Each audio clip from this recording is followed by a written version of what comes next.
Spider-Man Homecoming is directed by John Watts and stars Tom Holland as Peter Parker, aka Spider-Man, as he tries to prove himself to be a worthy hero to the eyes of Iron Man, played by Robert Downey Jr., while at the same time a new threat is in town in the form of the Vulture, played by Michael Keaton. This is also Spider-Man's first solo movie in the Marvel Cinematic Universe, and everybody couldn't be more excited about it. Oh, okay. I'm getting a little hard to breathe in this thing. Let me just, bring this up there. There we go, that's better. So, as you can see here, I've got one of these, kids' toy, Spider-Man mask things you can get at the store. You know, just because I thought it was cool and, it was on sale. But a quick side note about this mask thing and about Spider-Man's mask in the movie is that, you know, he does this kind of thing in the movie where he'll like, roll up half his mask to talk or eat or whatever, which is it's kind of a cool visual element to Spider-Man from the comic books because, you know, if you read a few Spider-Man comics out there, you know, there'll be scenes where he's on top of a roof eating a hot dog or something, so it was nice to have that in the movie, but, I'm gonna take this off now. But you didn't come here to see my opinion on the movie merchandise. You want my thoughts about Homecoming, damn it. So, in short, I think I can safely say that Spider-Man Homecoming is without a doubt the best Spider-Man movie since Spider-Man 2. I am so glad that I can actually say that because I came into this movie with like 50% excitement and 50% concerns because, you know, we've been burned in the past with Spider-Man movies, you know, most notably the Amazing Spider-Man movies, which, you know, can just go away for all I'm concerned. You know, they had some good moments in there, you know, like Andrew Garfield and Emma Stone, but, you know, they weren't exactly great, alright? So, Tom Holland is without a doubt a great Spider-Man. He definitely captures both sides of the character very well, being Spider-Man and Peter Parker.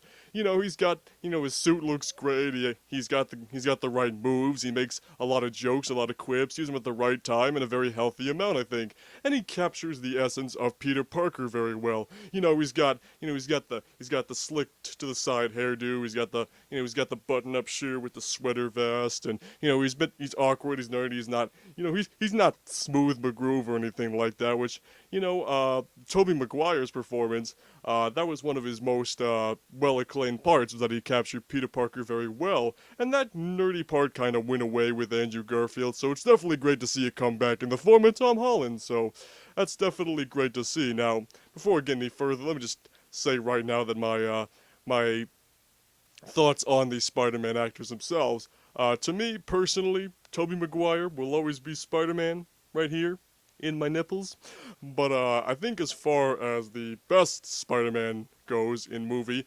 form, I think Tom Holland definitely takes the cake. He does it good. And another very important aspect of the character that I think Tom Holland captures very well is that, well, if you know the comics very well, Spider-Man's not exactly the most fearless and daring character out there. He's not, you know, he's not like Batman where he could just storm into a room and be like, alright, all you thugs are dead because I'm Batman and y'all scared of me. It's not like that at all, you know, he's scared to take on, you know, some of these bad guys and their weapons, and, you know, there's times where, you know, you can tell he's just in a real state of panic.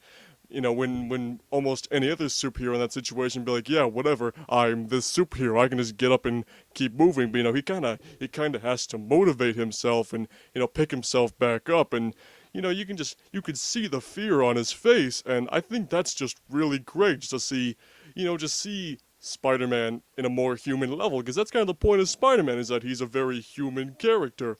You know, he's supposed to be a very relatable character, you know, with money troubles and girl problems and all that. So, definitely great to see other parts of the character shine through with this movie. So, Michael Keaton plays an excellent villain. He plays the Vulture in this movie, and, well, one of the strongest things about the villains from Sam Raimi's movies, 1 and 2 particularly, is that you see their transformation from good to evil, and you see them connect with Spider-Man on a, you know, more personal human level. And they definitely do this here in Homecoming. You see that Michael Keaton's character, he's just a guy trying to support his family and keep his friends, you know, keep them working, but of course he has to turn to these ulterior methods because that's just how he sees the way to go. You know, he's not being evil for the sake of being evil. He's being evil because that's kind of the only way he could go right now. And he's also kind of a scary character too. I mean, there were some moments between him and Spider-Man where it's like, oh man, is Spider-Man gonna get through this okay? I mean, of course, he's going to because he's the hero, but it's like, wow, Michael Keaton brought out the big guns for this movie, and I think he's definitely one of the few really good villains in the Marvel Cinematic Universe, which is good because, quite frankly, if they made Spider-Man's villain bad, then that's a big sin. But thankfully, they did not. But there's also a couple different secondary villains in this movie that work for the Vulture. There are two Shockers in this movie, which, I was looking forward to seeing the Shocker because ever since I played the boss battle levels in the Spider-Man 2 video game with Shocker, I was like, yeah, I want to see some Shocker in a movie. And well, I hate to say it, but they did not do Shocker justice very well in this movie. He never wears the Shocker mask. He's not nearly the same villain as he is in the comic books. He just kind of gets tossed aside, which is really disappointing to me because, well, as far as Spider-Man villains are concerned, I don't really have any expectations coming into like the bigger villains, like Vulture or whoever else they might get. But it's like the secondary villains that don't, they're not main antagonist characters. They're just kind of there like as like a second thing to take care of, or they work for the villain.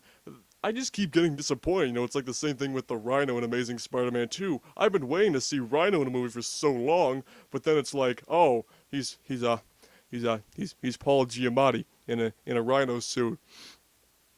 What? So, I don't really have any more expectations about secondary villains for Spider-Man anymore. I'd really like to see Mysterio show up in a movie, but I feel like they'll just throw him out the window too, so whatever. So, of course, Iron Man's in this movie as well, and there were definitely people out there that were like, oh, it's gonna be Iron Man 4 featuring Spider-Man. But that's not the case at all. He's definitely used the correct amount, I think. There's not too much, there's just that right amount. He only shows up, really when it's needed, to talk to Peter Parker or, kinda push things along a little bit. So it's not Iron Man and Spider-Man the movie. So don't come into the movie thinking like that. If you want to see some Iron Man action, you will get a little bit of it, but that's not what the movie revolves around. So one thing I also really like about the Spider-Man character in this movie is that he's not perfect. Now, I'm not talking about his performance, I'm talking about Spider-Man himself. He's not the master at, all his powers and his skills quite yet. When you see him swinging around the city, he's crashing into things, he's tripping on stuff. There's this great scene where he's running through a neighborhood. It's a great tribute to Ferris Bueller's Day Off, and they even reference that too. He's passing by someone watching Ferris Bueller's Day Off on the TV, and he's like, "Great movie, yada yada yada." You could almost just hear the music from Ferris Bueller's Day Off when he's running through the neighborhood. And there's also this one scene which I thought was really funny. It's something I've been kind of curious about seeing in a Spider-Man movie. Is this is a scene where he's coming to a park, I think, and of course there's no skyscrapers or big buildings around. It's just this big empty grass area surrounded by trees, so of course he can't swing around, so he just has to run straight through, because it's like, people are joked like, hey, what if Spider-Man was in Arizona? He really couldn't get around then, so it was just kind of fun to see little stuff like that. And Donald Glover's in this movie as well. He plays the Prowler. He's not in this movie very much, but he's definitely a nice inclusion, and I got a feeling we'll see him again in the near future. So this is very much a high school movie like they've talked about for months, which I think is which was a good way to go about making this movie, because, we've got, the Avengers movies and Captain America films and all that show, kind of this big grand scheme of things, where cities are getting toppled over and giant action sequences are happening. But, now we get Spider-Man, who's, down to the ground in the local Queens area, and he's just kind of showing a different side to this giant Marvel universe. So he's not saving the world from aliens or anything like that, but he's taking care of something on a smaller scale, which I think definitely adds a little bit of fresh air to the series. I'm talking about the big Marvel universe. And it was just really nice to not see a giant city-destroying action sequence for once. And you also get to see Peter Parker struggle through high school, like probably a lot of us have, or will, depending on how old you are, seeing him dealing with bullies in school and, getting, asking girls out, it's like, it's stuff that most people can relate to on some sort of level, which, again, is part of what makes Spider-Man so great, is because you can relate to him so well, unless, you're a millionaire or something, so, it's just great to see him back in high school, just younger, just going through all this stuff that we all have gone through or will go through someday. And one thing that I am very, very happy about is that the trailers didn't frickin' spoil everything. Because, when that one trailer came out where, Iron Man scolded Peter Parker about the fairy and was like, alright, I need the suit back. And it's like, oh, great. Thanks for spoiling that moment, you douchebags. But thankfully, that's basically the only real main part of the story they spoil. So, of course, I'm not going to get into detail here, because if I spoil it, then I'm an asshole, because this is supposed to be a spoiler-free review. But, anyway. So, luckily, if you think that the trailers ruined everything for you, don't worry. There's plenty of surprises left. Go in there, you'll be happy, okay? You'll be happy. Something else pretty noteworthy about this movie, which sadly is not the same case for every Marvel movie, is the score by Michael Giacchino. It's a great score. It actually, it doesn't sound like every action score ever, The Marvel movies have kind of gone to this method called temp music. It's basically when they're editing a film and they'll put in they'll put in a song or a piece of music to cut it to, and then, something like composers, they have to tell them, hey, make the song like this, which is a reason a lot of times you will hear a lot of music that just sounds like you heard it before. So thankfully, Michael Giacchino went out of his way to make sure this had a great score, because the Spider-Man movies have had a great history of really well-composed scores, most notably Danny Elfman's score from the Sam Raimi movies. Now, I don't think this score is quite as good as Danny Elfman's, but I think it comes very close. It's definitely better than the scores from the Amazing Spider-Man movies. Not to take too many more jabs at Amazing Spider-Man movies, but I'm sorry, but Amazing Spider-Man 2 was just a waste of Hans Zimmer's talents. Except for that electro theme. I like that electro theme. But, you get this cool orchestral rendition of the Spider-Man TV theme, and you also get a brand new Spider-Man theme, which, it's not as memorable, like I said, as Danny Elfman's, but when I was leaving the theater, I was humming it, so that was pretty cool.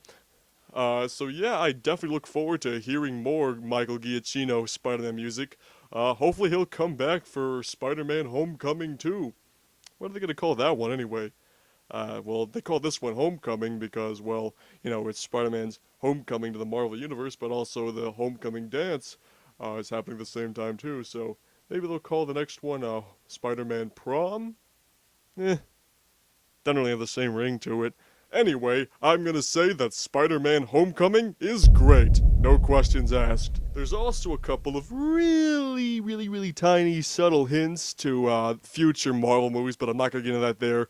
We might say that for an eventual spoiler video. So if you haven't seen Spider-Man Homecoming, definitely go check it out. But if you have seen it, let me start that down below, and we'll see you on the questionable side.